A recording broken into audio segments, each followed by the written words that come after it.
तपोवनातले ज्यांनी ज्यांनी सपोर्ट केला त्या सगळ्यांचं मग खूप आनंद आणि अभिनंदन आणि शुभेच्छा द्यायच्या वाटतं. तर राजसाहेबांनी मला सपोर्ट केला त्याचा खूप आनंद झाला. त्यांच्याबरोबर गप्पा चर्चा केली तर आणि हे कसं वाचलं पाहिजे आणि एकंदरीतच झाड हा विषय कसा चांगला झाला पाहिजे आणि वाचली पाहिजे त्याच्याबद्दल चर्चा केली पाहिजे.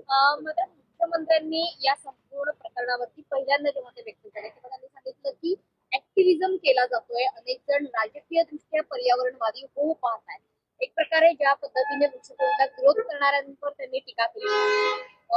तुम्ही सुद्धा सरकारमधल्याच एका पक्षाशी जोडले गेलेले आहात, याला कसं उत्तर जाऊन आम्ही वेगळी झाडं लावतो असं सांगितलं. नाही, आपण बोललो ना की वेगळी झाडे पण अशी काही लागत नाहीत आणि ते बरोबर होत नाही आणि 15 फुटी झाडं वगैरे तर अगदीच मजाक आहे ती. ज्या जागेत झाडं आलीच नाहीत तिथं आता 15 फुटी झाडी कशी लागणार? तिथे मातीच कशी नसेल, खतच नसेल, पाणीच नसेल तर कशी येतील ना? जी आहेत ती तोडायची कशाला? याच्यावरती बोलणं झालंच आपल्याला.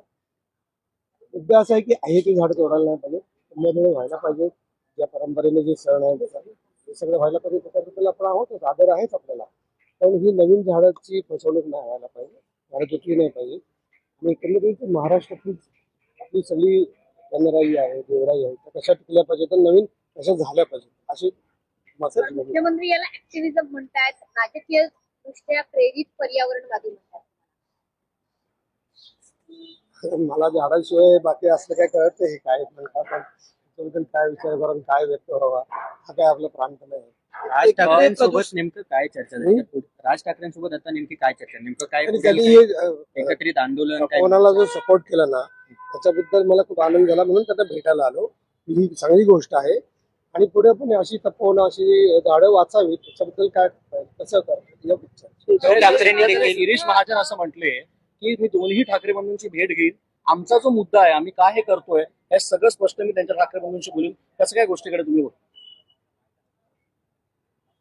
काय काय म्हणले ते की मी दोन्ही ठाकरे बंधूंची भेट घेईन आणि सरकारचा मुद्दा तरी काय आहे, सरकारकडे काय हे सगळं गोष्टी करत मी ठाकरे बंधू समजून सांग. ठाकरे बंधून ते बघून घेतील ना. उद्धव ठाकरेंना काय भेटणार? उद्धव ठाकरेंनी देखील तपोवनाच्या जे वृक्षतोड आहे भेटणार म्हणजे योगायोगानंच भेटलो असं. या सगळ्यांना आपण भेटून नाही म्हणजे ज्यांनी ज्यांनी सपोर्ट केलाय त्या सगळ्यांनी आपल्याला झाडं वाचवण्यासाठी हे सगळं करायला सांगितलं. तुम्ही सतत त्या ठिकाणी आंदोलन करताय, मात्र सरकार काही नमती भूमिका घेत नाही. एकत्रित आंदोलन करण्यासंदर्भात काही तुमच्या चर्चा केली? सरकार आपलं काय दुश्मन थोडी आहे. आंदोलन करण्याचं म्हणजे त्यांना आपली भूमिका समजलीच पाहिजे आणि झाडं वाचली पाहिजे. एकत्रित काही दोन ठाकरे बंधूंना तुम्ही सर्व एकत्रित घेऊन तुम्ही सर्व पर्यावरणवादी असं झाडासाठी येणारे सगळे आपलीच माणसं आहेत. त्यामुळे जेवढे येतील सगळे येतील ते घेऊन आपल्याला झाडं वाचवायचे आणि झाडं वाढवायची आणि ते आपले खरे आई बाप आहेत असंच आपलं म्हणणं आहे ना.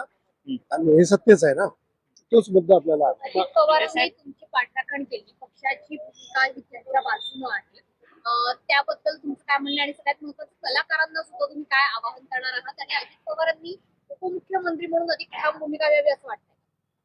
मी त्यांनी घेतलीच आहे भूमिका, झाडांसाठी त्यांनी सपोर्ट केला हे मला खूप चांगलं वाटलं. आणि सगळेच कलाकारांनी पुढे येऊन बोलायलाच पाहिजे असं काय नाही. सगळ्यांचं मत हेच आहे की झाडं वाचली पाहिजे, असं कोण म्हणतील का? आता काही पर्यावरणवादी विनाकारणच सपोर्ट करत नसतील तर ते जरा त्यांचा विचार करावा लागेल. पण पर्यावरणवादी म्हणजे तू पण पर्यावरणवादी ह्या पण कोणाला वाटतं काय झाड तोडावं? तुम्हाला वाटतं काय?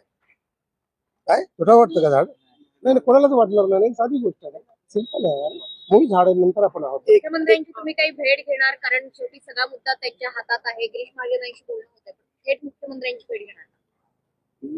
मला ते एक्झिबिशन सेंटर वगैरे जागा विकली जाऊ नये हे प्रामाणिकपणे वाटतं.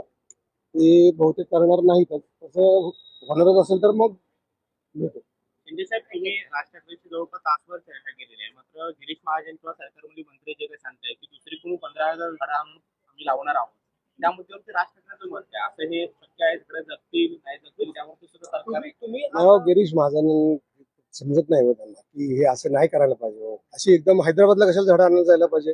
महाराष्ट्रात फॉरेस्ट डिपार्टमेंट नाही. महाराष्ट्राच्या फॉरेस्ट डिपार्टमेंटला माझा सवाल आहे की तुम्ही अशी मोठी झाडं आपण का नाही तयार करत? आपल्याकडे काय जागा नाहीत का? आपल्याकडे रोपं नाहीत का? माणसं नाहीत का? पैसे नाहीत? काय नाही? हैदराबादला जाऊन आणायची, खर्च करायचा आणि त्याचा इथं काही फायदा नाही आहे.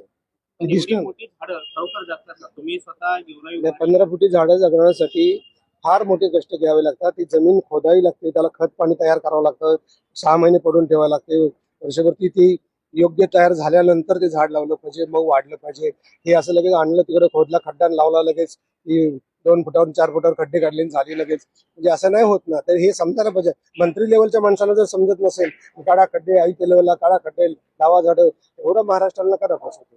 महाराष्ट्रातील ताप महापालिकेने एक्झिबिशन सेंटरचा प्रस्ताव आणलेला होता. तशा पद्धतीचं टेंडर सुद्धा निघण्याच्या प्रोसेसमध्ये होतं. आता सांगितलं जाते की आम्ही हे टेंडर रद्द करतो आहोत.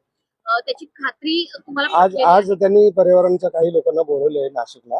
12 वाजता त्यांची मीटिंग होणार आहे. आणि मला वाटते बातमी आली आहे रद्द केलं म्हणून, पण अजून कागदोपत्री ते आलेलं नाही. मला वाटते आज देखील महाराष्ट्रातील मंत्र्यांनी असंही म्हटलेलं होतं की आताची झाडं कापली जात आहेत ती गेल्या 10-12 वर्षांमध्ये लावण्यात आलेली झाडं, ती काही फार पूर्वीची झाडं नाही आणि ती पालिकेनंच लावलेली होती. त्यावेळेला कुंभमेळा नव्हता म्हणून ती झाडं आजवर एवढी मोठी झाली. झाडं तोडून काय व्हायला नाही. छोटी झाडं, मोठी झाडं, 10 वर्षाची आणि 100 वर्षाचा असा काय मुद्दा नसतो. झाड असतं, त्याचं एक वय असतं आणि झाडं तोडून पर्याय झाडं लावणं हे काय बरोबर नाही. तापमानाचा झुडपं पारा आहेत असं वगैरे गिरीश महाजन म्हणतात. फार मोठी झाडं नाही, झुडपं वगैरे आहेत. तुम्ही स्वतः तपोवनामध्ये होता, काय अहो गवत असो, झुडपं असो, वेली असते, ही झाडाचेच प्रकार आहेत ना. ते म्हणजे काय फालतू आहे तर हे म्हणजे काय, त्याच्यावर तर आपण जगतो ना. झुडपं, वेली, गवत, आपण अन्न पाणी खातो ते गवतच आहे ना एक प्रकारचं सगळं. गहू, बाजरी, ज्वारी, ऊस हे सगळं गवत आहे ना. मका बिका हे गवताचेच प्रकार आहेत ना.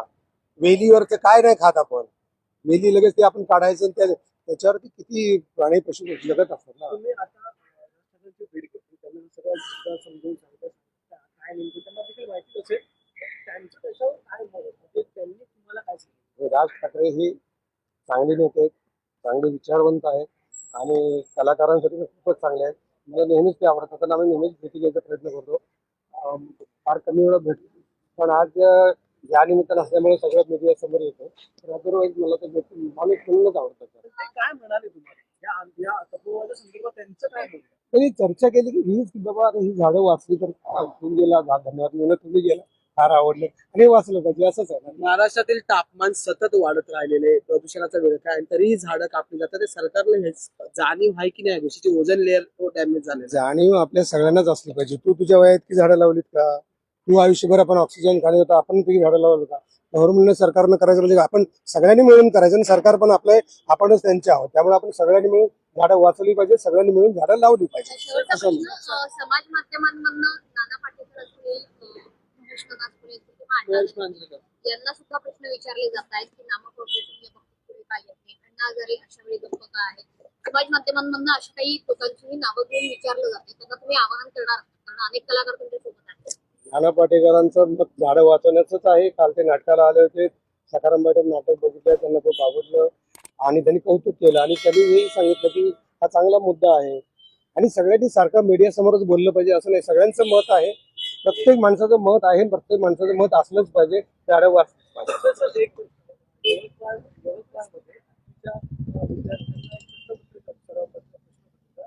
त्यामध्ये यापैकी श्रेष्ठ जात कोणती असा प्रश्न विचारला गेला. काय काय यापैकी श्रेष्ठ जात कोणती असा प्रश्न विचारला गेला. त्यामध्ये 4 जाती होत्या, ब्राह्मण जात व या 4 जाती होत्या. तर काय वाटतं शंकर अशा प्रकारे प्रश्न विचारला? मला फक्त झाडांबद्दल काय असेल तर विचार, बाकी विचार नका. थँक्यू. थँक्यू. आपण सगळे मिळून झाडं लावूया, सगळे मिळून झाडं वाचवूया हे लक्षात घ्या तुम्ही.